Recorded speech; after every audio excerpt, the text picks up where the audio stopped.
આજે અમદાવાદની ઐતિહાસિક અને વિશ્વવિખ્યાત શ્રી જગન્નાથજીની રથયાત્રા ભવ્યતા, શ્રદ્ધા અને ઉત્સાહ સાથે સંપન્ન થઈ।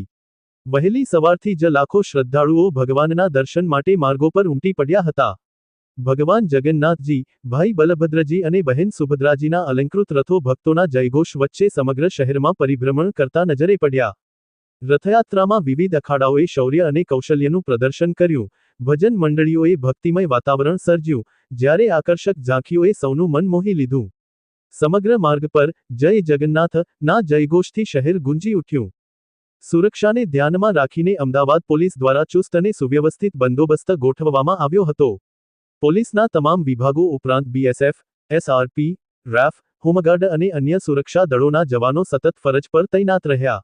ગુજરાતના ગૃહમંત્રી Harsh Sanghavi, DGP GS Malik, Ahmedabad police commissioner Anupamsinh Gahlot તેમજ અન્ય વરિષ્ઠ પોલીસ અધિકારીઓ પણ રથયાત્રા રૂટ પર હાજર રહી સુરક્ષા વ્યવસ્થાનું સતત નિરીક્ષણ કરતા જોવા મળ્યા।